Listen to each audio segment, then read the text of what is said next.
perempuan nanti akan mengalami sakit bersalin. Ya. Itu penderitaan. Penderitaan. Kalau kita berusaha, itu kita harus menanam dengan berpeluh dan seterusnya. Ya. Kita mengalami penderitaan ini dan seterusnya untuk hidup dengan baik ya. Seterusnya dia jaga benar-benar, tapi dia akan mengalami penderitaan.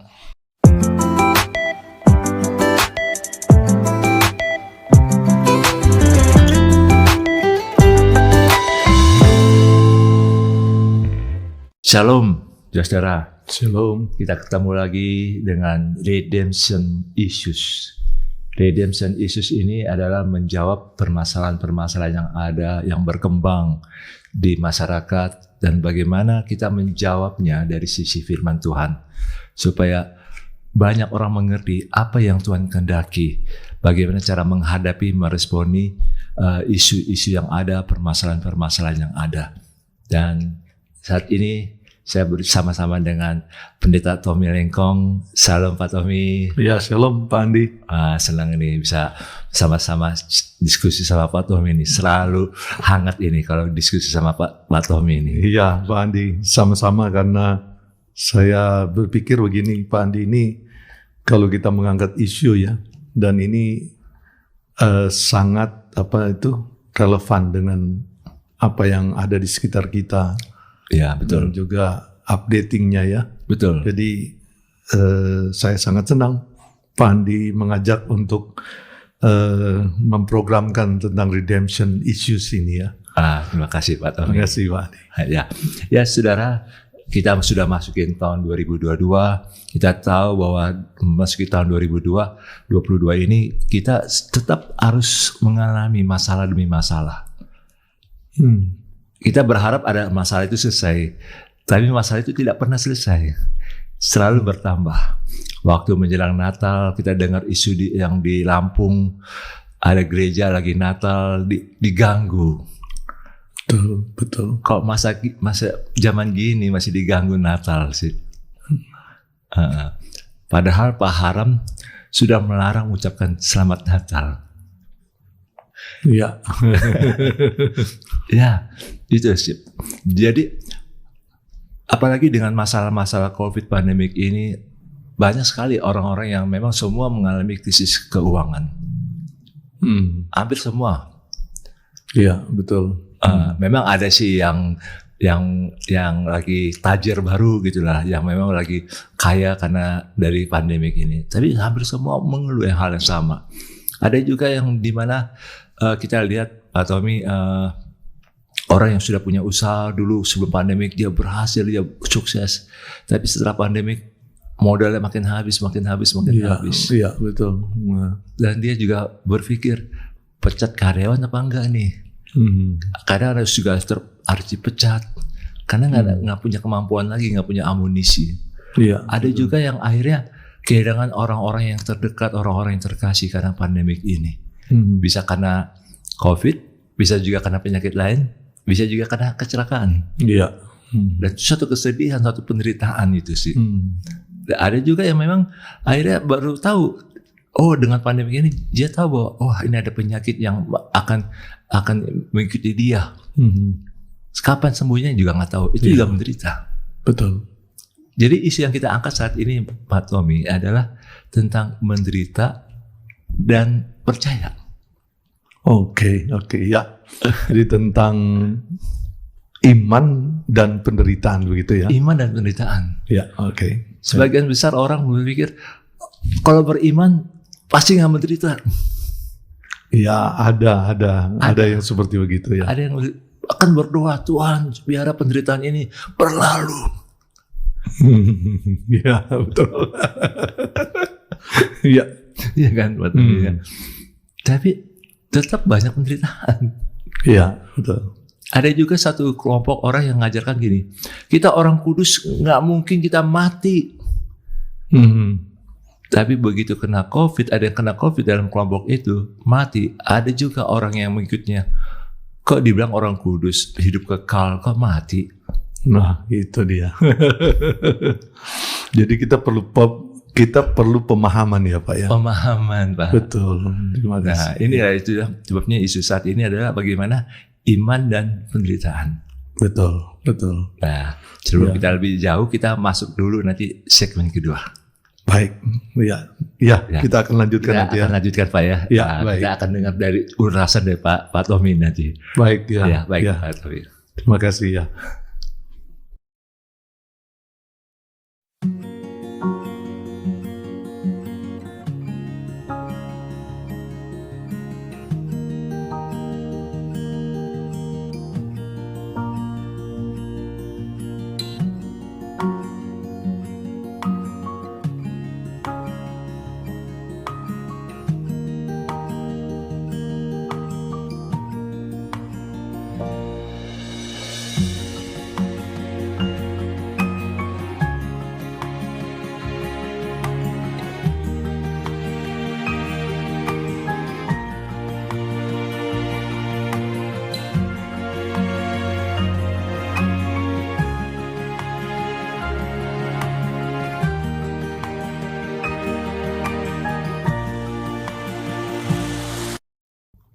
Ya, kita masuk lagi dalam segmen kedua dengan topik percaya atau iman dan penderitaan. Ya, oke. Nah, silakan Pak Tommy ulasannya. Memang kalau kita membicarakan tentang penderitaan ya Pak Andi ya. Ya.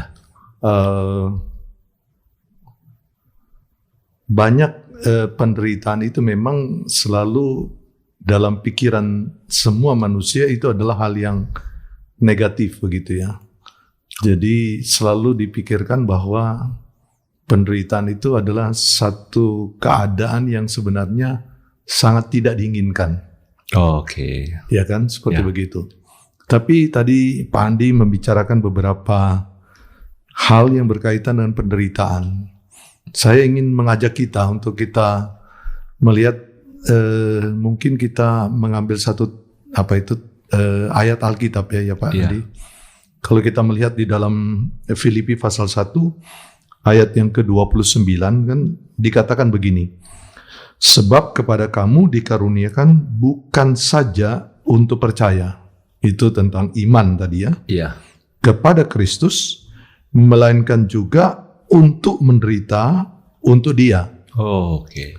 Jadi ada dua hal di sini yang menjadi karunia kepada kita, yaitu karunia mempercayai Tuhan Yesus, itulah iman kita, tapi juga karunia menderita untuk Tuhan Yesus. Jadi dua hal yang diberikan bersamaan Pak ya? Ya, dua hal yang akan berjalan bersama. Jadi nggak bisa dalam dipisah, kehidupan orang percaya, tidak. Tidak dipisah. Wah, menarik ini Pak. Ya, nah saya ingin mengajak dulu begini Pak Andi. Jadi kita untuk mengerti ini, kan tadi saya menjawab, yang penting kita harus mempunyai pemahaman.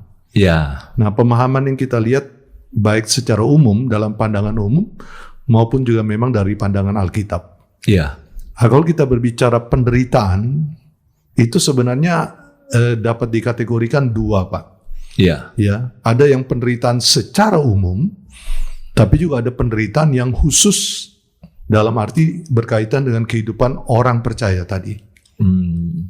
Jadi ada yang umum dan ada yang khusus untuk yang dialami oleh orang percaya. Ya, ya. Nah, dalam konteks Filipi pasal 1 ayat 29 ini sebenarnya konteksnya berkaitan dengan orang percaya. Ya. Tapi kita ingin melihat dulu yang secara umum itu bagaimana. Nah, kalau kita berbicara penderitaan itu sebenarnya Pak Andi begini. Penderitaan itu yang secara umum itu sebenarnya memang dialami oleh semua orang, semua manusia. Betul. Ya kan?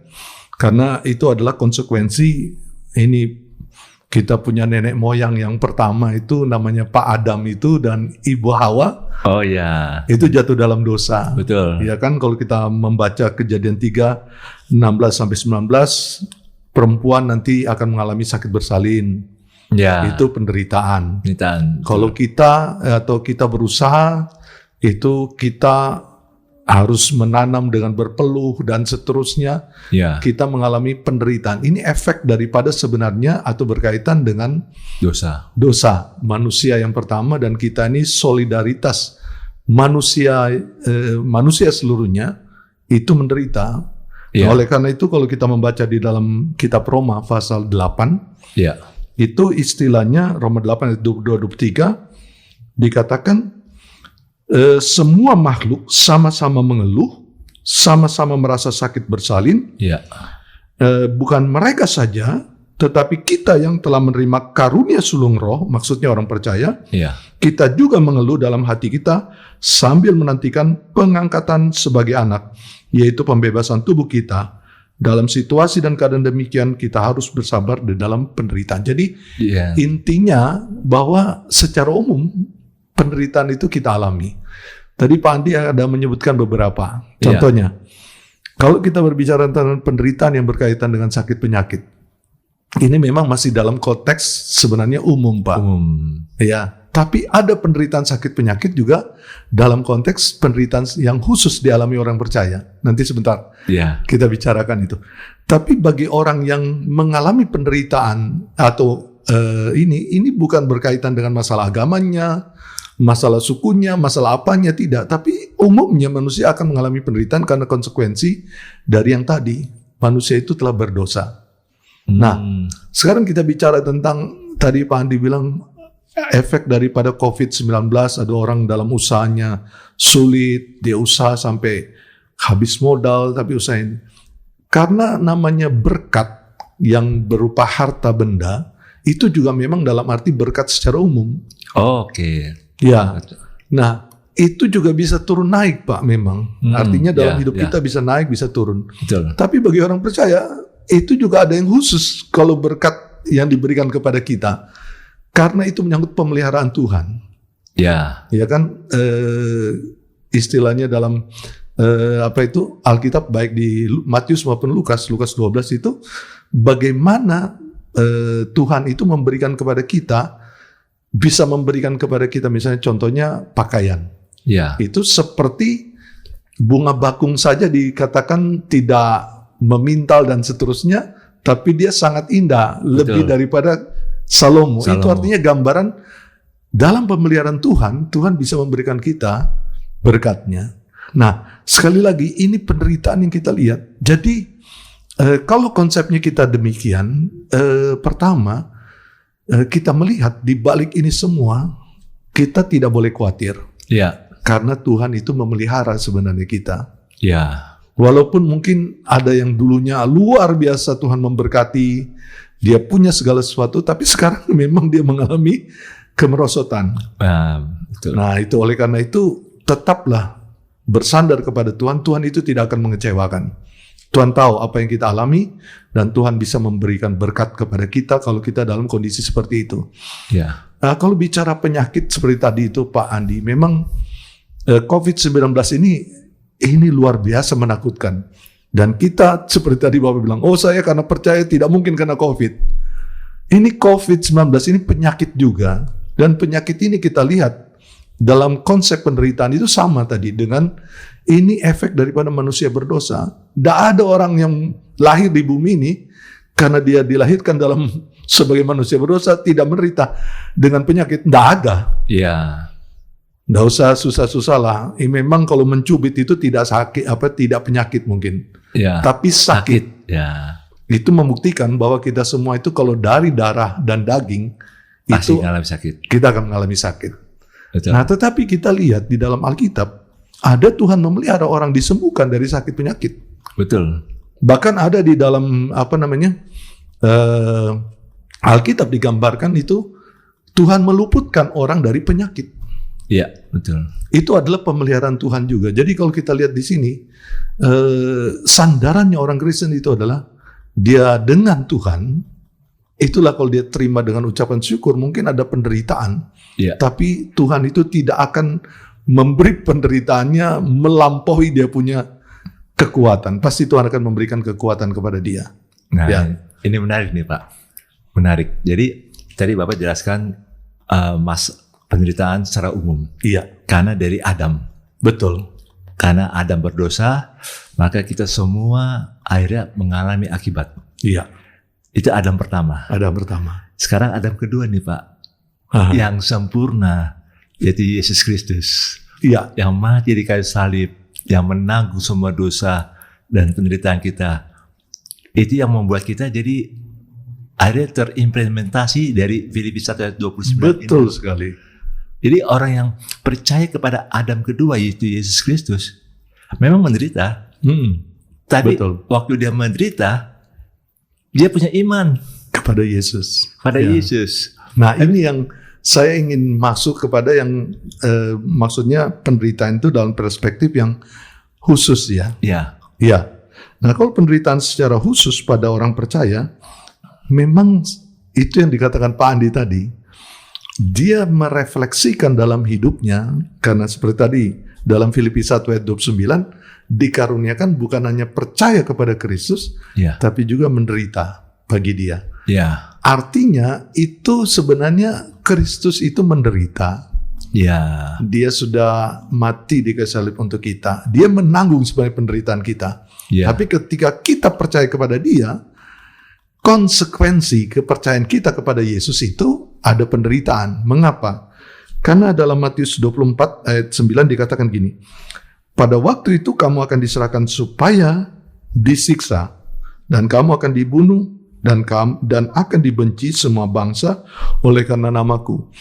Jadi dalam nama Yesus, orang percaya itu harus siap, bisa ada penderitaan yang datang. Ya, Ya, saya tidak mau mengatakan ini menakutkan dan lain-lain. Tapi seperti Pak Andi bilang itu bagus sekali. Dalam percayanya kepada Kristus, dia percaya kepada Kristus yang Kristus sudah menderita, lalu dia mengalami penderitaan, itu menjadi sepersekutuan penderitaan dengan Kristus. nah ini menarik Pak. Ini bukan berbicara sebenarnya hukuman Tuhan, bukan. Bukan, ya, Ini berbicara tentang bagaimana dia menghadapi tantangan karena dia beriman. nah ini menarik Pak. Ah. Jadi karena Adam pertama, semua orang Iya, tanpa kecuali, dia mau ningrat, mau yang bawahan, yang rakyat Betul. biasa, mau dari agama manapun juga, iya, tetap nasibnya sama. sama, betul. Nasibnya sama. Dan jalan keluarnya adalah dari Adam kedua. Betul sekali. Nah, waktu ngalami percaya pada Adam kedua ini, kita menerima berkat rohani yang disediakan oleh Allah Kristus, ya. dalam Kristus Ya, kepada kita. Waktu kita menerima berkat ini, percaya dan menderita. iya, betul. Jadi dua sisi mata uang ini Pak. Ya, bagi orang Kristen ya. Bagi orang Kristen, Iya, bagi orang yang percaya Pak ya, bagi orang pada percaya. Kristus. Betul. Bagi orang yang percaya pada Kristus, entah dia dari mana, latar belakang apa, yang penting dia percaya dulu. Betul. Dan itulah yang perspektifnya ya Pak Andi. Ya, Waktu kita berbicara penderitaan secara umum, itu semua orang menderita. iya, Ya, tapi kalau kita berbicara secara khusus, memang mungkin itu yang boleh kita katakan waktu kita menerima percaya kepada Yesus, itu membuat suatu pembedaan kita dengan orang yang tidak percaya. oke, Ya kan Pak? ya. Jadi begini maksudnya, Jadi paradigmanya udah beda Pak ya, udah beda. paradigmanya gitu ya. Paradigmanya harus kita tempatkan bahwa saya sekarang sebagai orang percaya kepada Yesus, maka cara pandang saya harus seperti itu. Begini, karena betul yang Pak Andi katakan, kalau sudah percaya Yesus ada orang bilang tidak akan menderita lagi. Tapi Alkitab mengatakan memang ada penderitaan. Bahkan tadi Filipi pasal 1, dikaruniakan loh. Dalam Adam kedua istilah Bapak itu, Ya. yaitu karunia percaya dan karunia menderita. Menderita. Tapi bukan menderita secara umum. Ya. Ini menderita karena nama Tuhan Yesus. Bahkan juga menderita karena dia harus memerangi dirinya sendiri Pak. Ya, karena betul. Karena menyangkal diri Menyangkal diri Dan ya, memikul salib. memikul salib. dan Betul. mengikut Yesus. Ya, itu yang maksud saya, perspektif yang kita lihat dalam perspektif sebagai orang percaya. Sebagai orang percaya. Jadi Ya. semakin dia dekat dengan Tuhan, semakin dia tahu firman Tuhan, dia nggak boleh sombong. Nggak boleh sombong dan juga nggak boleh menolak seolah-olah saya maunya enak-enak saja hidup. Saya tidak mau mengalami tantangan dalam hidup saya. Pokoknya hidup saya itu jalan harus baik-baik. Ya kalau kita ikut Tuhan itu istilah Pak Andi tadi, pikul salib Pak. Pikul salib ya. Pikul salib. Bahkan kita sebagai pendeta pun juga butuh terus minta pengampunan daripada Tuhan setiap hari Pak ya. Iya, Karena begini, saya mau masuk yang kedua tadi. Iya. Kan kita katakan perspektifnya berbeda. Waktu kita menderita sebagai orang percaya, itu karena kita sepersekutuan penderitaan dengan Kristus. Oke. Iya kan? Tapi ada hal yang khusus sebenarnya. Bahwa kita di dalam Tuhan itu juga harus menjaga hidup kita dalam kehidupan yang kudus di hadapan Tuhan. Nah, ini Kehidupan yang berkenan di hadapan Tuhan. Karena ada penderitaan orang percaya karena dia sebenarnya hidup tidak berkenan di hadapan Tuhan. Ada. Nah, ini saya kasih contoh saja. Misalnya kalau kita membaca di dalam 1 Korintus pasal 11 ayat 29 dan 30 dikatakan gini, barang siapa makan dan minum, ini masalah perjamuan, tanpa mengakui tubuh Tuhan, ia mendatangkan hukuman atas dirinya. Sebab itu banyak di antara kamu, ini orang percaya yang lemah dan sakit, dan yang tidak sedikit yang meninggal. Artinya tidak menghormati tubuh Tuhan, tidak menghormati Tuhan, itu bisa mendatangkan penderitaan bagi dia. Itu untuk orang percaya. Jadi memang benar Pak Andi katakan, setelah kita percaya, jaga loh hidup kita itu dengan Tuhan, jangan main-main. Karena itu sudah kita memang menderita. Tapi kalau kita menderita karena suatu kita lakukan tidak menghormati Tuhan, tidak hidup dalam kekudusan, itu adalah penderitaan yang kita tanggung sendiri. Itu akibat ulah kita sendiri. Nah, itu penderitaan yang kita lihat ya. Semakin kita menolak menderita, iman kita makin berkurang, Pak ya. Iya, jadi artinya itu harus berjalan bersama. Berjalan bersama ya. Jadi nggak bisa kita pisahkan ya. Tidak bisa kita pisahkan. Justru dengan menderita itu kita jadi diingatkan untuk semakin dekat dengan Tuhan. Nah, ini ceritanya gini. Kalau kita membaca di dalam Alkitab, memang kan penderitaan itu perspektifnya bagi kita kan kadang-kadang, waduh saya mengalami penderitaan yang berat ya. Tapi firman Tuhan katakan apa yang kita alami itu tidak sebanding dengan kemuliaan kekal. Nah, ini menarik. Iya kan? Iya. Daripada mengapa? Karena itu kalau kita berbicara tentang kemuliaan kan itu kabut. Iya. Istilah bahasa Ibrani. Nah, kabut itu ternyata berbicara tentang bobot, berbicara tentang berat. Lalu Alkitab katakan di situ penderitaan ringan. Penderitaan itu ringan. Dalam arti begini, Pak. Kalau kita mengalami penderitaan, itu membentuk kita untuk bobot kita mengalami kemuliaan itu lebih besar, Pak. Jadi sebenarnya kita semakin menikmati betapa mulianya kita di hadapan Tuhan. Itu penderitaan itu ringan. Jadi jangan dibesar-besarkan maksudnya. Karena kemuliaan yang akan kita terima itu jauh lebih besar. Jadi kemuliaan yang akan kita terima jauh lebih besar daripada penderitaan. Jauh lebih besar. Dan itu yang membuat sebenarnya gini. Kalau kita menderita yang pertama, makin lama makin kita kok sepertinya makin sulit. Tapi iman kita makin bertambah. Tapi bagaimana nih Pak dengan orang yang modalnya sudah habis Pak?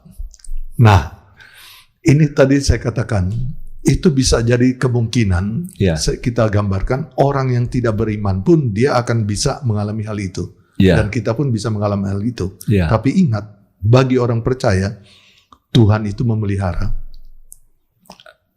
Artinya Tuhan memelihara, mungkin dia habis modalnya. Tapi ada dengan cara Tuhan bisa memberikan kepada dia hal yang tidak mungkin dia kerjakan. Saya banyak melihat orang yang mengandalkan Tuhan, memang dia mengalami kesulitan, kayaknya pernah mengalami kehancuran dari usahanya habis-habisan.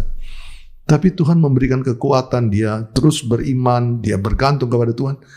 Itu ada saja dari mana dia akhirnya Tuhan berikan lagi untuk dia membangun lagi. Seperti Ayub Pak ya?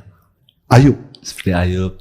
Dan kalau misalnya ada dari antara penonton ini yang sedang mengalami seperti itu, cobalah belajar dari Nabi Habakuk juga. Karena begini, kalau dilihat dari penderitaan yang Bapak sebutkan tentang Ayub, ini kan dia tanpa, kalau kita katakan ini orang saleh, kok mengalami penderitaan. Sempurna pada waktu itu. Dia sudah menolong anak-anaknya dan seterusnya untuk hidup dengan baik ya. Seterusnya dia jaga Ya. benar-benar. Tapi dia akan mengalami penderitaan. Tapi sesudah dia melewati penderitaan itu lipat-lipat yang Tuhan berikan. Berapa kali lipat? 2 kali lipat ya. 2 kali lipat, 2 kali lipat. Ya. Itu Tuhan bisa memberikan. Jadi saya percaya itu yang dikaitkan dengan saya, itu pemeliharaan Tuhan. Ya. Karena gini, kalau kita berbicara semua orang yang kerja keras pasti dapat hasil, betul. Ya. Tapi bagi orang Kristen, dia bekerja keras bukan karena dia bekerja keras saja, tapi ada Tuhan yang memelihara dia. Sehingga Tuhan yang mengaruniakan kepada dia sebenarnya berkat untuk dia. Jadi kalau bagi yang mereka yang mengalami seperti ini, jangan kecewa. Jangan kecewa. Jangan kecewa ikut Tuhan. Jangan seperti Yohanes Pembaptis. Oh, Di mana iya. pertolongan Tuhan, Betul. sehingga dia meragukan Yesus sebagai Mesias. Betul. Nah, jadi harus tetap pelihara iman. Jadi pada saat menderita kayak gini, dia harus percaya bahwa Tuhan setia. Betul. Ada waktunya Tuhan akan pulihkan segala sesuatu. Ya. Asal tetap bertahan, bertekun dalam imannya. Jadi Betul. menderita dan iman ini penting nih. Karena itu akan berjalan bersama Pak dalam kehidupan orang percaya. Dalam kehidupan orang percaya. Karena dia menderita, dia bagi Bapak tadi katakan orang menderita pasti imannya kuat. Kalau Ya, dalam Tuhan ya. Betul. Tapi orang yang imannya kuat, dia juga akan mengalami penderitaan Penderitaan. dalam kehidupannya. Nah tadi saya tertarik dengan Bapak sebutkan tentang Habakuk Pak. Iya.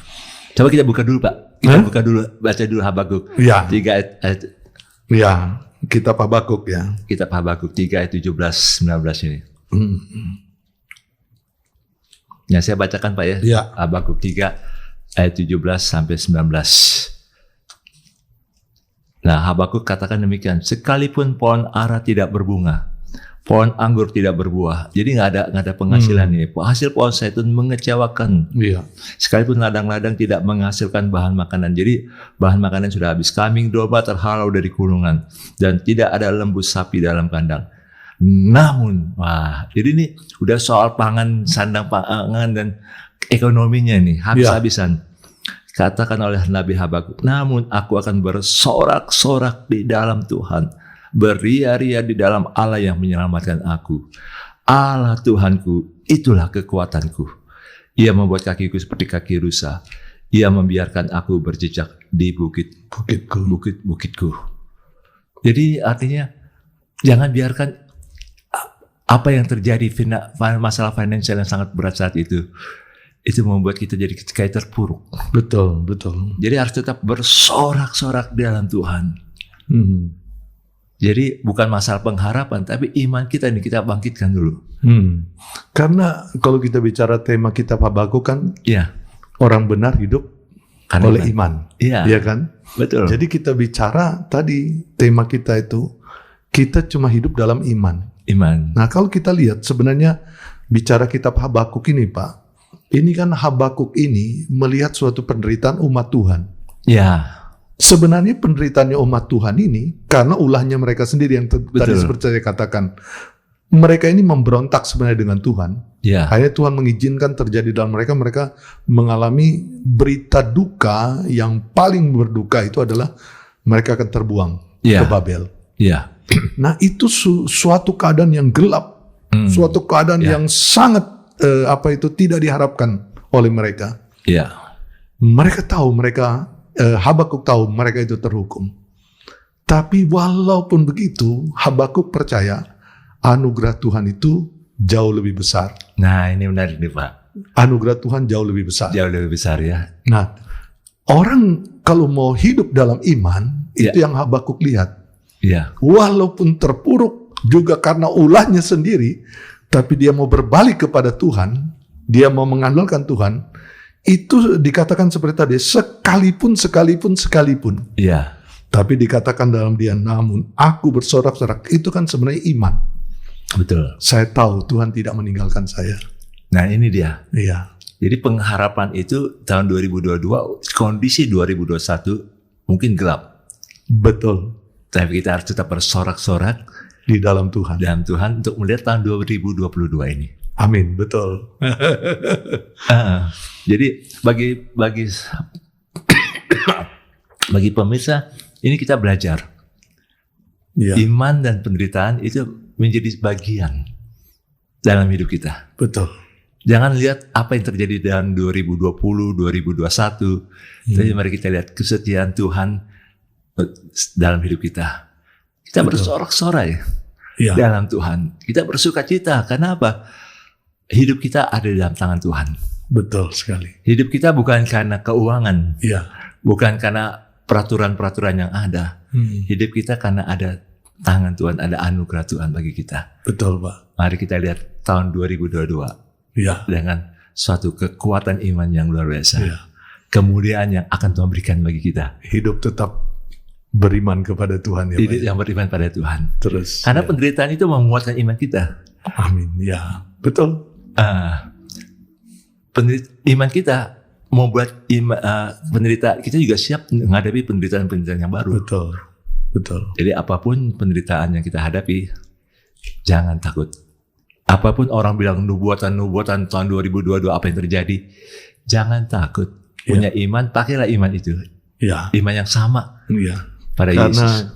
seperti kalau kita membaca tadi Bapak katakan, akhirnya Habakuk mengatakan dia bersorak-sorak beria-ria dalam Tuhan karena Allah menyelamatkan. Ya, Jadi Allah menyelamatkan itu termasuk keselamatan kekal, ya, tapi juga Allah menyelamatkan dalam arti dia sedang memelihara kita ya. dengan caranya. Mungkin ada yang terpuruk sekarang, tapi penyelamatan Tuhan juga bisa terjadi untuk mereka. Amin.